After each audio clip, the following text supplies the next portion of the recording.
إن الحمد لله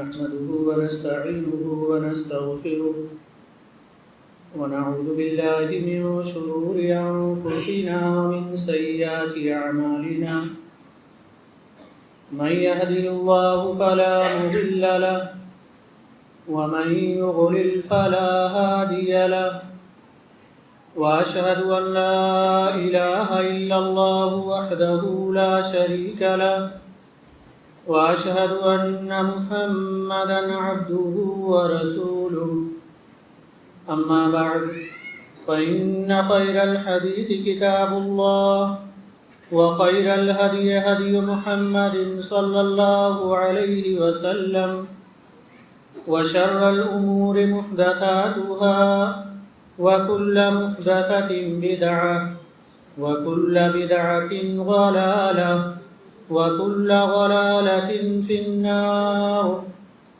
فأعوذ بالله من الشيطان الرجيم فأتت به قومها تحمله قالوا يا مريم لقد جئت شيئا فريا يا أخت هارون ما كان أبوك امرأ سوء وما كانت أمك بغيا فأشارت إليه قالوا كيف نكلم من كان في المهد صبيا قال إني عبد الله آتاني الكتاب وجعلني نبيا وجعلني مباركا أينما كنت وأوصاني بالصلاة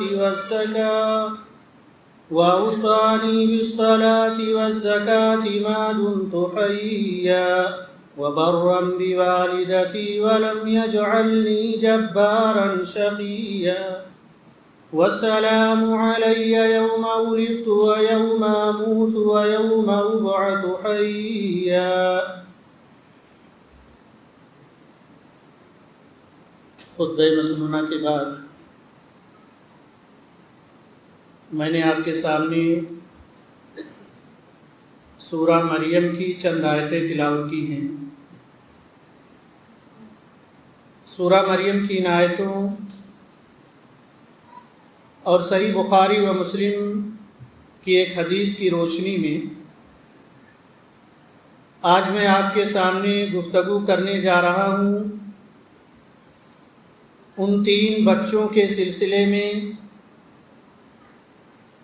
جنہوں نے معجزانہ طور پر ماں کی گود میں ہی کلام کیا. عام طور پر ہوتا یہ ہے کہ انسان پیدا ہونے کے 1-2 سال کے بعد دھیرے دھیرے بولنا سیکھتا ہے، کلام کرنا سیکھتا ہے، بات کرنا سیکھتا ہے. لیکن انسانی تاریخ اور انسانی ہسٹری میں 3 ایسے واقعات ہوئے ہیں جہاں پیدائش کے فوراً بعد بچوں نے معجزانہ طور پر ماں کی گود میں گفتگو کی ہے، بات چیت کی ہے. ان تینوں واقعات میں ہمارے لیے بڑی عبرتیں اور نصیحتیں ہیں. آج کے خطبہ جمعہ میں مختصر طور پر ان تینوں واقعات کا پس منظر کیا ہے، ان تینوں بچوں کا واقعہ کیا ہے اور اس میں ہمارے لیے سبق کیا ہے، عبرت کیا ہے، نصیحت کیا ہے، انشاءاللہ میں مختصر طور پر وضاحت کرنے کی کوشش کروں گا. بخاری اور مسلم کی ایک روایت میں جسے حضرت ابو ہریرہ رضی اللہ تعالیٰ عنہ روایت کرتے ہیں، فرماتے ہیں کہ اللہ کے رسول صلی اللہ علیہ وسلم نے ارشاد فرمایا کہ 3 بچوں نے اپنی ماں کی گود میں ہی لوگوں سے کلام کیا، گفتگو کی. ان میں سب سے پہلے حضرت عیسیٰ علیہ السلام کا نام آتا ہے.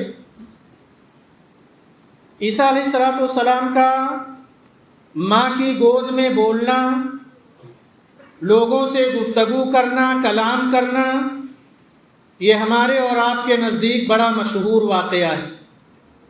عیسیٰ علیہ السلام کا یہ واقعہ بڑا عظیم واقعہ ہے اور بڑا سبق آموز واقعہ ہے کہ کس طرح سے حضرت عیسیٰ علیہ السلام کی پیدائش ہوتی ہے اور ماں کی گود میں جبکہ بچہ بول نہیں سکتا معجزانہ طور پر حضرت عیسیٰ علیہ السلام گفتگو فرماتے ہیں۔ آئیے مختصر طور پر اس پورے واقعے کی جانکاری لیتے ہیں کہ حضرت عیسیٰ علیہ السلام نے کس طرح سے ماں کے گود میں کلام کیا، کس طرح سے لوگوں سے بات چیت کی۔ قرآن میں اللہ تبارک و تعالیٰ نے ارشاد فرمایا وَاذْكُرْ فِي الْكِتَابِ مَرْيَمَ کہ اے نبی صلی اللہ علیہ وسلم آپ حضرت مریم علیہ السلام کے واقعے کو یاد کریں کہ جب اللہ تبارک و تعالیٰ کو منظور ہوا کہ حضرت عیسیٰ علیہ السلام کو اب اس دنیا میں آنا ہے، حضرت عیسیٰ علیہ السلام کا بغیر باپ کے پیدا ہونا ہے، تو اللہ تعالیٰ نے ان کی ماں حضرت مریم علیہ السلام کے اندر انتہائی پسندی کا مزاج پیدا کر دیا۔ مریم لوگوں سے الگ تھلگ رہنے لگی، لوگوں سے ملنا جلنا چھوڑ دیا۔ حضرت مریم بیت المقدس کے شمالی مشرقی سمت چلی گئیں، اور یہ سب اللہ تبارک و تعالیٰ کی پلاننگ تھی کہ وہ ایک دم الگ تھلگ رہیں، کسی سے بات چیت نہ کریں۔ قرآن کہتا ہے حضرت مریم علیہ السلام جب تنہائی پسند ہو گئیں تو اس وقت ایک مرتبہ وہ تنہائی میں تھی بیت المقدس میں، تو ہم نے اپنے فرشتے روح الامین حضرت جبرائیل علیہ السلام کو مریم کے پاس بھیجا۔ حضرت جبرائیل علیہ السلام حضرت مریم کے پاس آئے، خوبرو نوجوان کی شکل میں، خوبصورت نوجوان کی شکل میں۔ جیسے ہی حضرت مریم کی طرف بڑھے تو حضرت مریم نے کہا قالت انی اعوذ بالرحمن ان کنت تقیا۔ مریم نے دیکھا کہ اس تنہائی میں ایک خوبصورت نوجوان ان کی طرف بڑھ رہا ہے تو ڈر گئیں اور کہنے لگیں کہ اگر تم کسی غلط ارادے سے آئے ہو، بری نیت سے آئے ہو اور بری نیت سے میری طرف بڑھ رہے ہو تو میں اللہ کی پناہ چاہتی ہوں اور میں اللہ کے پناہ میں آتی ہوں۔ لیکن ساتھ ہی ساتھ کہا کہ تمہارا چہرہ دیکھ کر کے ایسا لگتا تو نہیں ہے کہ تم کسی غلط ارادے سے آئے ہوگے، تم کسی خیر کام کے لیے ہی آئے ہو۔ جبرائیل نے کہا مریم میں کوئی بشر نہیں ہوں، میں انسان نہیں ہوں، میں تمہارے رب کا بھیجا ہوا قاصد ہوں، فرشتہ ہوں، اور آج تمہارے رب کے حکم سے تمہیں اولاد کی خوشخبری دیتا ہوں کہ تمہیں اولاد ہوگی۔ جیسے ہی اولاد کے بارے میں مریم نے سنا تو کہنے لگی اولاد؟ نہ تو میرا نکاح ہوا ہے، نہ تو میں بدکار عورت ہوں، میرے پاس اولاد کیسے ہوگی؟ جبرائیل امین نے کہا مریم اللہ تبارک و تعالیٰ نے یہ فیصلہ کر لیا، اللہ کا فیصلہ ہو چکا ہے۔ اللہ تعالیٰ بغیر شوہر کے کسی سے اولاد پیدا کر دے یہ اس کے لیے مشکل کام نہیں ہے، ممکن کام ہے، اللہ تعالیٰ کر سکتا ہے۔ حضرت جبرائیل نے اللہ کے حکم سے پھونک ماری اور اسی پھونک سے حضرت مریم کے بطن میں حمل ٹھہر گیا۔ یہ جو واقعہ ہم سن رہے ہیں حضرت عیسیٰ علیہ السلام کی پیدائش کا سچا واقعہ ہے، جسے اللہ تبارک و تعالیٰ نے قرآن حکیم کی سورہ مریم کے اندر بیان فرمایا۔ جیسے جیسے مدت حمل گزرتی گئی، ڈیلیوری کا درد حضرت مریم کو ستانے لگا۔ قرآن کہتا ہے ایک تو درد ذہ تھا، ڈیلیوری کا جو درد ہوتا ہے وہ ایک عورت کے لیے کتنا تکلیف دہ ہوتا ہے وہ ہم سبھی جانتے ہیں۔ عورت اپنے رشتہ دار میں رہ کر کے کتنا تکلیف اٹھاتی ہے، گھر والوں کے ساتھ رہ کر کے کتنی مشقت اٹھاتی ہے، ہم اور آپ کو اس کا اندازہ ہے۔ لیکن حضرت مریم تنہائی پسند تھیں، اکیلی تھیں، درد ذہ میں مبتلا تھیں اور ڈیلیوری کا وقت قریب تھا، ایسے وقت میں پریشان حال تھیں۔ یہ تو مریم ہیں، اور اس درد میں مبتلا تو تھی ہی ساتھ یہ سوچ کر کے پریشان ہو رہی تھی کہ بنا شوہر کے بنا نکاح کے اولاد ہو رہی ہے، دنیا کیا کہے گی، دنیا کو کیا جواب دوں گی۔ قرآن کہتا ہے حضرت مریم اتنا پریشان ہوئی کہ وہ کہنے لگی یا لیتنی مت قبل ھذا وکنت نسیا منسیا۔ ایک طرف ولادت کا درد پریشان کر رہا ہے، ڈیلیوری کا مرحلہ قریب آ رہا ہے، اور دوسری طرف یہ تصور انہیں ستائے جا رہا ہے کہ دنیا کیا کہے گی، دنیا کی تہمتیں سننی پڑیں گی، دنیا کے الزامات برداشت کرنے پڑیں گے، طرح طرح کی باتیں لوگوں کے درمیان ہوں گی کہ بغیر نکاح کے بغیر شوہر کے عورت کو بچہ پیدا ہو رہا ہے، دنیا طرح طرح کے تانے مارے گی۔ یہ سوچ کر کے پریشان ہو رہی تھی، کہنے لگی کاش مجھے زندگی میں یہ دن نصیب نہ ہوتا، میری زندگی میں یہ دن آتا ہی نہیں، کاش اس دن کے آنے سے پہلے میں مر گئی ہوتی۔ قرآن کہتا ہے مریم جب بے چین ہوئی، پریشان ہوئی اور موت کو یاد کرنے لگیں تو اللہ تعالیٰ نے حضرت جبرائیل علیہ السلام کو بھیجا۔ حضرت جبرائیل علیہ السلام نے اللہ کے حکم سے آواز لگائی، مریم غم نہ کرو، پریشان نہ ہو، یہ دیکھو تمہارے قدموں کے نیچے سے اللہ نے چشمے جاری کر دیے ہیں، یہ پانی بہا دیا ہے، یہ پانی پیتی رہو، اور جب بھوک لگے تو کھجور کا درخت ہے اس کا تنا پکڑ کر کے ہلاؤ، تازی کھجوریں گریں گی، وہ کھجور اور پانی پیو۔ کتنی بڑی کرامت تھی حضرت مریم کے لیے، آپ سوچ بھی نہیں سکتے۔ ہم میں سے ہمارے جو بھائی کھجور کا درخت جنہوں نے دیکھا ہوگا انہیں پتا ہوگا کہ بڑے سے بڑا گاما پہلوان بھی کھجور کے درخت کو ہلا نہیں سکتا ہے، اور اگر ہلا بھی لے جائے تو کھجوریں اتنی اوپر پکتی ہیں کہ اس کے ہلانے سے کھجور گر نہیں سکتی ہے۔ ایک تو درد ذہ میں مبتلا ہے، عورت ہے مریم، اور اللہ تبارک و تعالیٰ فرماتا ہے کھجور کا تنا ہلاؤ، کھجور گریں گے، اسے کھاؤ، پانی پیو، تمہارے لیے تمہارے پیروں کے نیچے سے ہم نے پانی کا چشمہ بھی جاری کر دیا۔ معجزانہ طور پر چشمہ بھی نکلا حضرت مریم کے لیے، اور حضرت مریم جب کھجور کے تنے کو ہلاتی تھی تو اس سے کھجور بھی گرتی تھی تازی جسے وہ کھاتی اور پیتی تھی۔ اب رہا دوسرا مسئلہ کہ لوگ کیا کہیں گے، بچے کو جب میں قوم کے پاس لے کر کے جاؤں گی دنیا کیا کہے گی، سننا پڑے گا دنیا والوں سے نہ جانے کیا کیا باتیں، نہ جانے کیا کیا چیزیں سہنی پڑیں گی۔ اس کا حل بھی اللہ تبارک و تعالیٰ نے بتا دیا۔ اللہ نے حل بتایا، فَإِمَّا تَرَئِنَّ مِنَ الْبَشَرِ أَحَدًا فَقُولِي إِنِّي نَذَرْتُ لِلرَّحْمَنِ صَوْمًا۔ کہا مریم جب تم اس بچے کو لے کر کے قوم کے پاس جاؤ نا تو لوگ کچھ بھی کہیں، کتنی بھی باتیں بتائیں، کتنے بھی الزامات لگائیں، کتنی بھی تہمتیں لگائیں، کہہ دینا میرا خاموشی کا روزہ ہے، میں نے نظر مانی ہے کہ میں کسی سے بات نہیں کروں گی۔ پچھلی شریعتوں میں جائز تھا خاموشی کا روزہ رکھنا کہ میں چپ ہوں، کوئی بات نہیں کروں گا، پورا دن کوئی بات نہیں کروں گا، یہ میرا روزہ ہے۔ پچھلی شریعتوں میں جائز تھا، لیکن ہماری شریعت میں یہ چیز روا نہیں ہے۔ قرآن کہتا ہے بچے کی ولادت ہو گئی، حضرت عیسیٰ علیہ السلام کی پیدائش ہوئی، فَأَتَتْ بِهِ قَوْمَهَا تَحْمِلُ۔ حضرت مریم اپنے بیٹے کو لے کر کے قوم والوں کے پاس آئیں،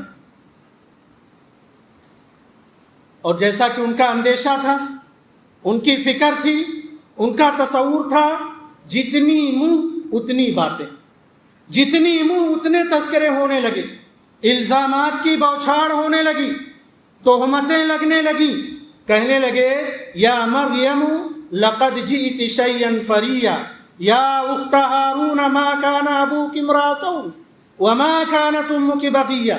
لوگ کہنے لگے مریم تمہارا باپ تو ایسا نہیں تھا، تمہاری ماں ایسی نہ تھی، تمہارا خاندان ایسا نہ تھا، تمہارے بھائی ایسے نہ تھی، تم ایسے کیسے نکل گئیں کہ بغیر شوہر کے بچہ پیدا ہوا، بغیر باپ کے بچہ پیدا ہوا، لوگوں کی تہمتیں لگنے لگی۔ فاشارت الیہ، خاموشی کا روزہ تھی، بول نہیں سکتی تھی، بچے کی طرف اشارہ کر دیا، بچے کی طرف اشارہ کر دیا۔ قرآن میں اللہ تبارک و تعالیٰ نے فرمایا فاشارت الیہ، مریم نے بچے کی طرف اشارہ کیا تو لوگوں نے کہا یہ بچہ کیا بولے گا، یہ بچہ کیا بولے گا جو ابھی پیدا ہوا ہے، اس کے اندر بولنے کی طاقت نہیں ہے، بولنے کی صلاحیت نہیں ہے۔ رب العالمین کی قدرت دیکھیے، اللہ کی قدرت دیکھیے، بولنا جس کی فطرت ہے اس کو خاموش کروا دیا حضرت مریم کو، اور جس کی فطرت بات کرنی نہیں ہے وہ بچہ بول پڑا۔ قرآن کہتا ہے بچے نے کہا انی عبداللہ آتانی الکتاب وجعلنی نبیا، پہلا جملہ عیسیٰ علیہ السلام سے ماں کی گود میں جو نکلا وہ تھا اے قوم کی لوگوں، میں اللہ کا بندہ ہوں، اس نے میرے مقدر میں کتاب رکھی ہے، میرے مقدر میں نبوت رکھی ہے، میں جہاں رہوں میرے وجود کو، میری ذات کو اللہ تبارک و تعالیٰ نے باعث خیر و برکت بنایا ہے، اور جب تک میں زندہ رہوں نماز اور روزے کی اللہ نے وصیت کی ہے، مجھے میری ماں کا فرما بردار بنایا ہے، اللہ نے مجھے ظالم و جابر اور بدبخت اولاد نہیں بنایا ہے۔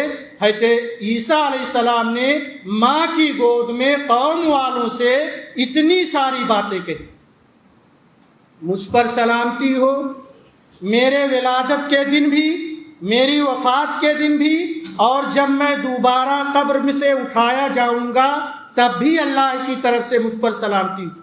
پیارے بھائیوں، یہ وہ واقعہ ہے جہاں حضرت عیسیٰ علیہ السلام نے ماں کی گود میں گفتگو فرمائی تھی۔ دو بڑی باتیں اور دو بڑے پیغامات اس واقعے سے ہمیں اور آپ کو پتہ چلتے ہیں۔ سب سے پہلی بات، ہمیں گرہ باندھ لینی چاہیے اس بات کو، نصارہ اور کرسچن کے عقیدے کے مطابق حضرت عیسیٰ علیہ السلام کے بارے میں ان کا جو عقیدہ ہے، قرآن کی ان آیتوں سے حضرت عیسیٰ علیہ السلام کی ماں کے گود میں بات کرنے سے ان کے عقیدے کی تردید ہوتی۔ نصارہ کیا کہتے ہیں؟ عیسیٰ علیہ السلام کی معجزانہ پیدائش کو بنیاد بنا کر کے حضرت عیسیٰ علیہ السلام کو بشریت سے نکال دیا اور سمجھا کہ یہ انسان نہیں ہے، اور نعوذ باللہ ابن اللہ کہا کہ حضرت عیسیٰ علیہ السلام معجزانہ طور پر پیدا ہوئے، انسان نہیں ہو سکتے، یہ اللہ کے بیٹے ہیں۔ ابن اللہ کہا۔ حضرت عیسیٰ علیہ السلام نے ماں کی گود میں ہی جبکہ اس بات کا اعلان کر دیا تھا کہ میں اللہ کا بیٹا نہیں، اللہ کا بندہ ہوں۔ قرآن نے صریح الفاظ کے ذریعہ کہا کہ حضرت عیسیٰ علیہ السلام نے بولتے ہوئے کہا انی عبداللہ، میں اللہ کا بندہ ہوں، نہ کہ اللہ کا بیٹا ہوں۔ اور یہی بات جب حضرت جعفر طیار رضی اللہ تعالیٰ عنہ نے شاہ حبش نجاشی کے دربار میں قرآن کی آیتیں تلاوت کی، سورہ مریم کی، حضرت عیسیٰ علیہ السلام کی پیدائش کا ذکر کیا، تو بادشاہ نجاشی نے ایک تنکا اٹھایا اور کہا اس سے بھی زیادہ حضرت عیسیٰ علیہ السلام نہیں تھے، یعنی قرآن نے جو بیان کیا وہ برحق ہے، سچ ہے۔ حضرت عیسیٰ علیہ السلام نہ تو معبود ہیں، نہ تو اللہ کے بیٹے ہیں، وہ اللہ کے بندے اور اللہ کے رسول۔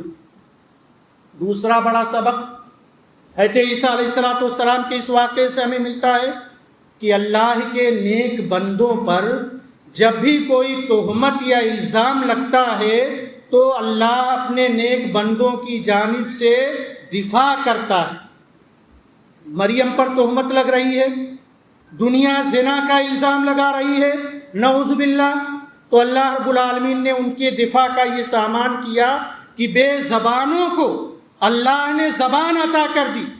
ایک ایسے بچے کو جو ماں کی گود میں ہے، بول نہیں سکتا، چل نہیں سکتا، پڑھ نہیں سکتا، اللہ نے حضرت مریم کی پاک دامنی بیان کرنے کے لیے اس بے زبان بچے کو زبان عطا فرما دی اور حضرت مریم کی پاک دامنی ثابت کر دی۔ یہ اللہ کا قانون ہے، یہ اللہ کا اصول ہے کہ اللہ کے نیک بندوں پر جب بھی اس طرح کی تہمتیں لگتی ہیں تو اللہ تعالیٰ اپنے ان نیک بندوں کی حفاظت ضرور فرماتا ہے اور اپنے ان نیک بندوں کا اللہ تبارک و تعالیٰ دفاع ضرور کرتا ہے۔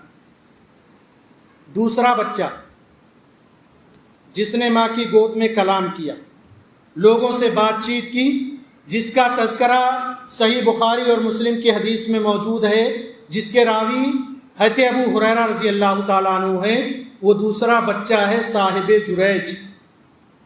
بڑا مشہور واقعہ ہے، ہم اور آپ اس کے بارے میں جانتے ہیں اور ہم نے جریج کا واقعہ سنا ہوگا۔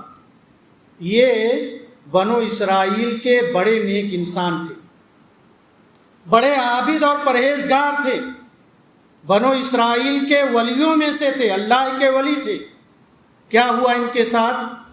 ایک مرتبہ یہ اپنے عبادت خانے میں عبادت کر رہے تھے، کٹیا بنا کر کے مٹی کی، اس میں وہ اللہ کی عبادت کر رہے تھے۔ ماں نے کسی ضرورت کے تحت آواز دی، جریج۔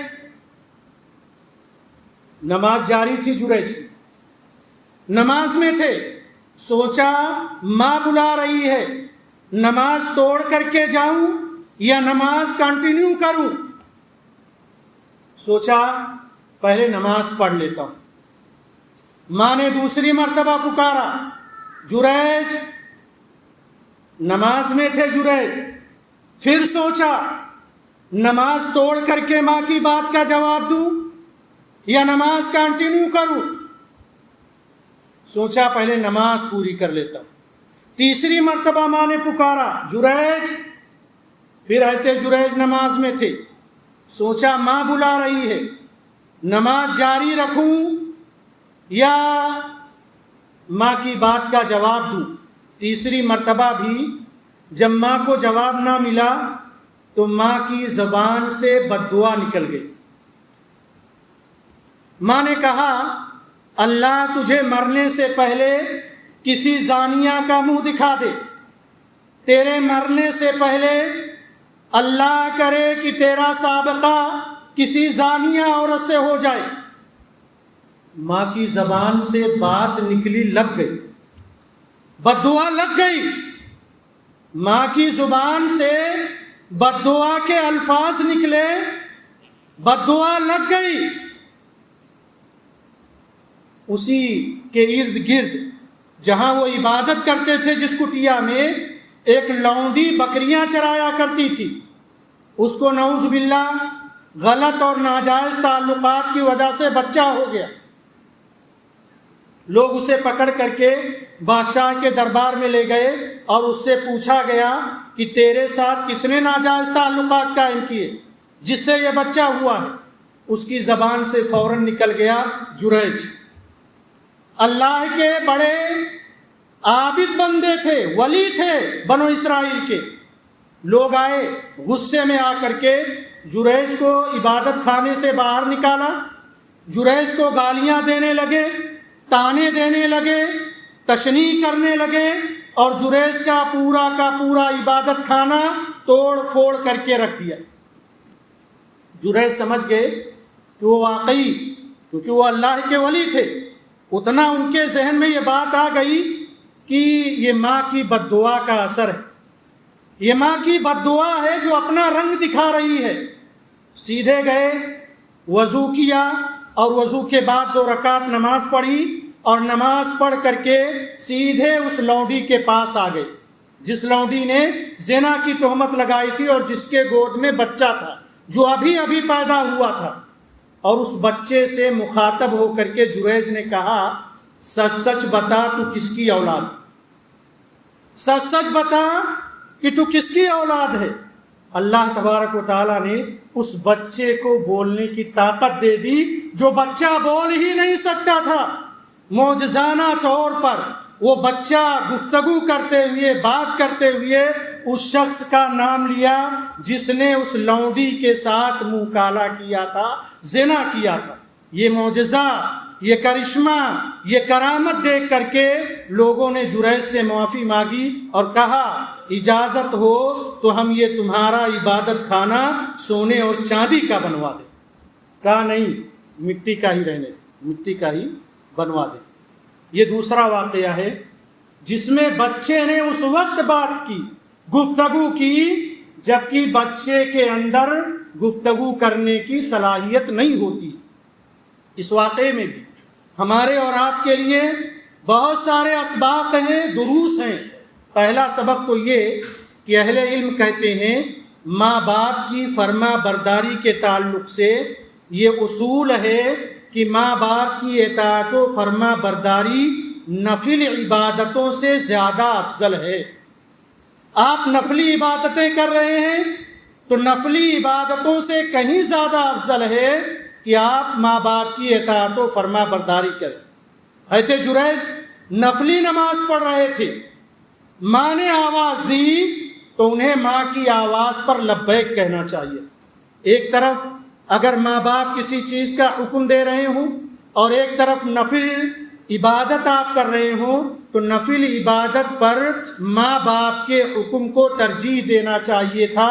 جریج سے یہی غلطی ہوئی۔ دوسرا سبق اس واقعے سے، ماں باپ کو چاہیے کہ اپنی اولاد پر بد دعا نہ کرے۔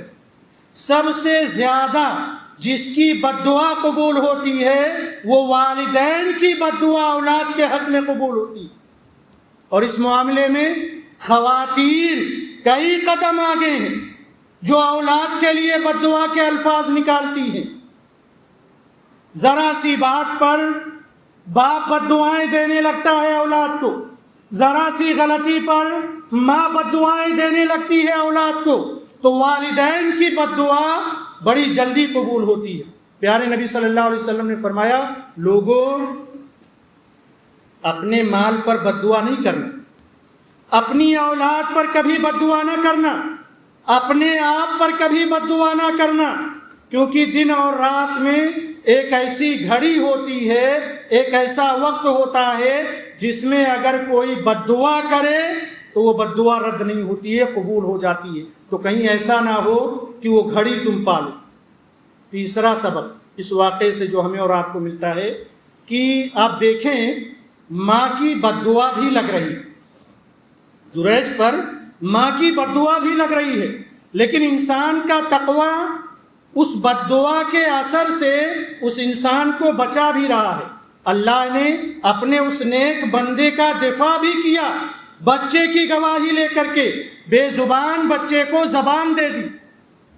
تو اس سے پتہ چلتا ہے کہ انسان کا تقوی، پرہیزگاری، عبادت گزار اگر وہ ہے تو اگر اس پر کچھ تہمتیں لگتی بھی ہیں تو اللہ تعالیٰ اس کی طرف سے دفاع ضرور کرتا ہے۔ چوتھا سبق، زندگی میں کیسی ہی مشکلات کیوں نہ آئے، کیسی ہی پریشانی کیوں نہ آئے، کیسی ہی بیماری کیوں نہ لگ جائے، یہ واقعہ ہمیں بتاتا ہے کہ نماز سے مدد حاصل کرنی چاہیے۔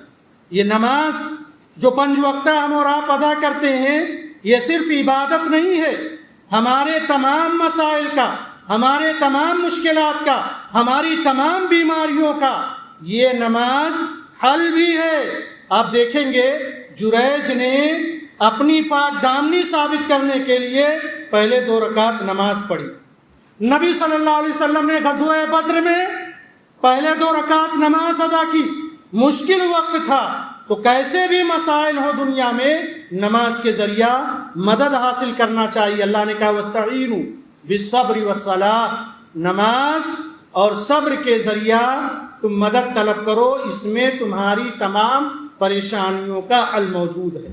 تیسرا بچہ، وقت کافی زیادہ ہوا، انشاءاللہ آئندہ خطبہ جمعہ میں آپ کے سامنے یہ چیز کنٹینیو رہے گی۔ اللہ سے دعا کریں کہ اللہ تبارک و تعالی ہم تمام لوگوں کو نبی اکرم صلی اللہ علیہ وسلم کی سنت کے مطابق زندگی گزارنے کی توفیق عطا فرمائے۔ رب العالمین عالم اسلام میں جہاں کہیں مسلمان پریشان حال ہوں ان کی پریشانیوں کو دور فرمائے، اور ہم تمام لوگوں کو جب تک زندہ رکھے دین اسلام پر، اور جب ہمارا خاتمہ ہو دین اسلام پر ہو۔ آمین۔ صلی اللہ علیہ وسلم۔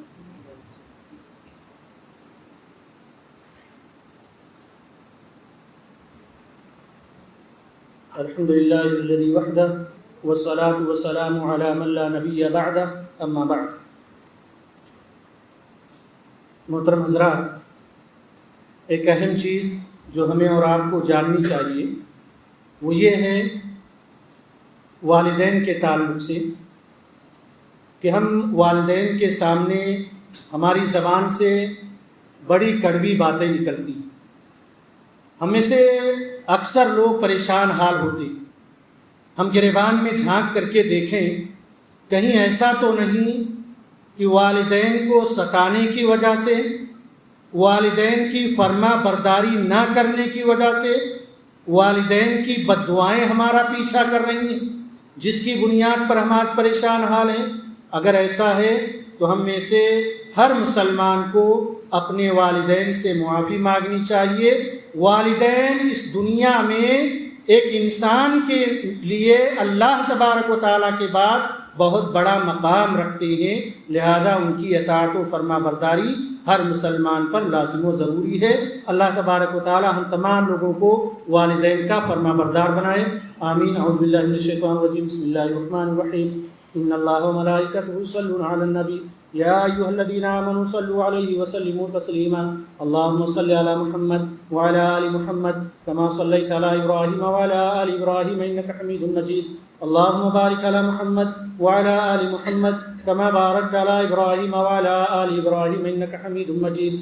عباد اللہ رحمنی ورحمکم اللہ، ان اللہ یأمر بالعدل والإحسان وإیتاء ذی القربى وینہی عن الفحشاء والمنکر والبغی یعظکم لعلکم تذکرون۔ اذکروا اللہ یذکرکم ودعوہ یستجب لکم ولذکر اللہ اکبر۔